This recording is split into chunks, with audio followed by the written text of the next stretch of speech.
Hello to whoever wants to see this message. It's about narcissism, and please do like and do subscribe. I am talking from my personal experience, and I'm pretty sure that more people need to see this. So let's just say that if you know until now, if you don't know by now, go and check online. There are many people out there talking about narcissism right now, because slowly it all comes to the surface due to the media exposure. And let's first share this location because it's beautiful. It gives a big calmness to my soul. Anyhow, if you are dealing with someone that you believe is a narcissist, or you are sure it is a narcissist, just know and make sure that you put this very deep in your head. No matter how much hurtful it is, it was never about love. And that doesn't mean that you're not a person deserve to be loved. Actually, it means exactly the opposite. It means that he saw something to you that was a lot of this, deserved a lot of admiration. It was something very special. And you probably had things that he didn't have. And see, whoever. And that's why he got attracted to you. Because at first it starts like an admiration. That's why the love bombing starts.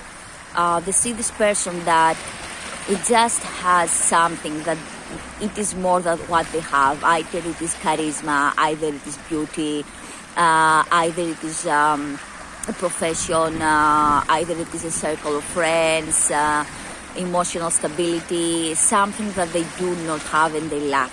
And they will come close to you and they will start trying to get your attention and pretend that they like the same things with you, they have the same opinions with you, they will love bomb you, because they want you to believe that you found someone that truly loves you, and that will make you attached to them. So this is the first phase, and this is why they do it. After the first phase comes about the attachment, then the true colors come out. Why? Because deep down they envy the fact that you have something more than they do. So they need to devalue that, because that breaks their ego. So at first comes the admiration, and after that they cannot stand the fact of their own truth that they actually admire you. It's not love. It is something very broken inside them. So after that, they start gaslighting, they will start manipulating, they will start distorting the truth, they will start playing with your mind, and because you cannot understand what's happening, you start thinking that maybe it is you that you are pushing them or asking too much, or that you are just doing something wrong.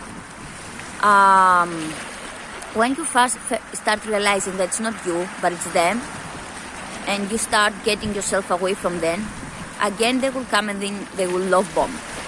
Because they're realizing that the emotional supply, it is an emotional supply that they're getting from you, gets away. And they cannot have that. They cannot have that because they're not the ones that they're actually discarding you. You discard them.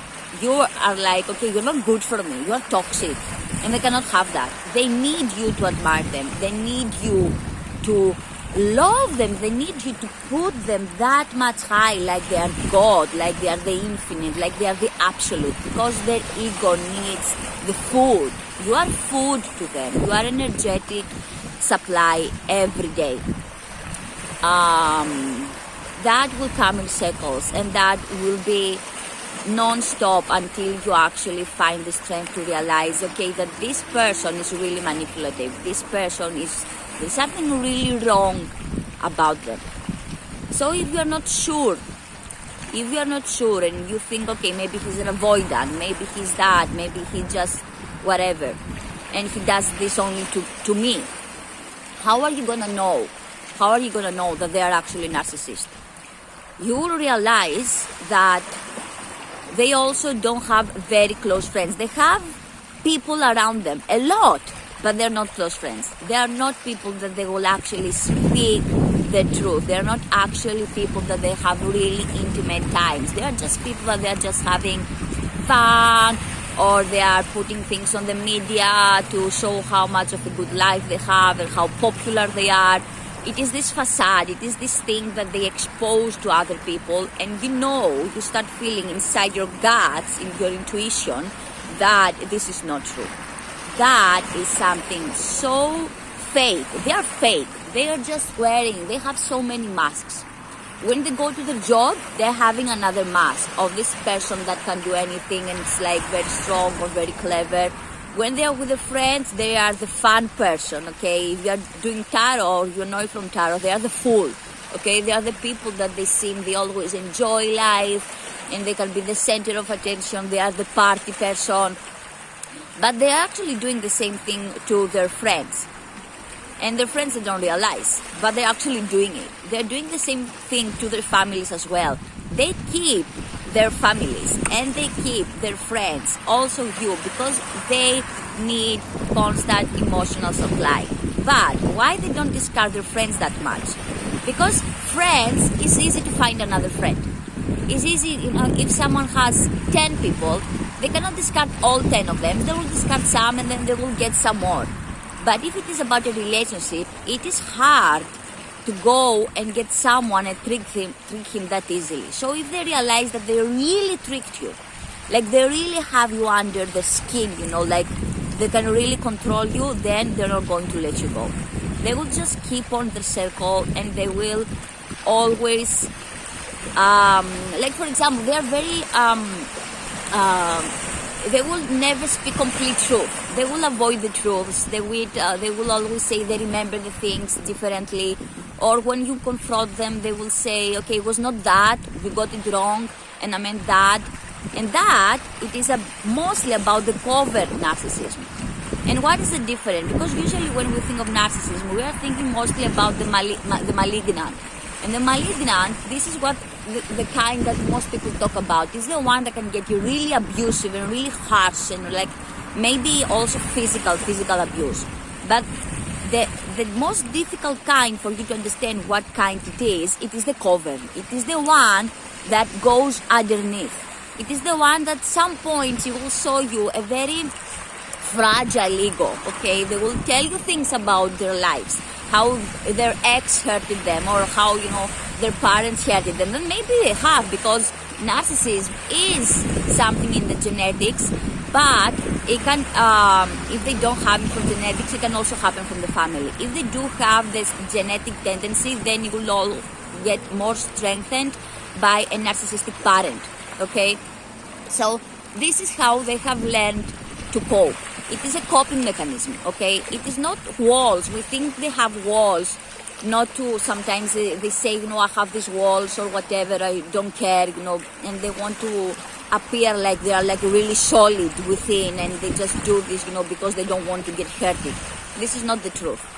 Yes, their ego got hurted at some point, not their heart. Their ego got hurted at some point, and they learn from that. The next time they're going to find a new supply, maybe they are cheating or whatever they are doing, it is because they realize that, okay, now they don't have you in that much control as they did before, and that is the time that they will start cheating. The truth is that it is almost impossible to discard a narcissist, because the way of the ways he will play with your mind, you will lose reality. You, after some time, you're not gonna know what it is real and what it is not, what you feel and what you do not, and why you cannot go away from them. You probably do really love them. You probably show things in them, that you really love. But it is more of a trauma bond. Why? Because of the love bombing. Because every time they discard it and every time they made you feel like you are nothing, then they came back with an apology.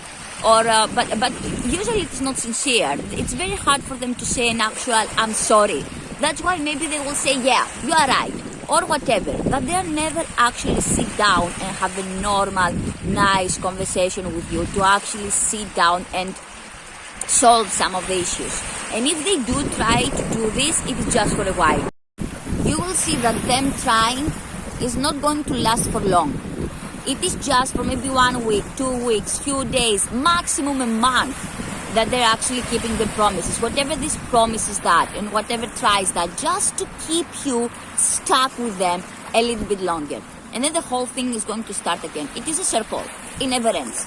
And as it goes, it gets worse because you get more attached, because you lose more of your time. You're like, okay, I'm already with this person 1 year, 2 years, 3 years, 4 years. I cannot go now. I have invested already too much. So you refuse to go. But the reality is the more you stay, the more you invest, more you're going to lose of yourself. And they're not going to get fixed. They just have you there for constant emotional, intellectual guidance, whatever you have, and they need it. Children, stability, control, whatever you have and they need, this is why they stick around. And the moment they realize that you are on to them, then that stops. Then that gaslighting starts, discard comes, until you actually find the strength within you to say, I'm done, I'm going. This person is toxic and I deserve so much better. It is very hard to do, but you can do. I am doing it right now. And if I'm doing it right now, you can also do it. So go ahead and do it. And whoever this person is from your life, this narcissist person that you have in your life, go away. You deserve so much. It was never about love. It was always about manipulation. It was always about control. All the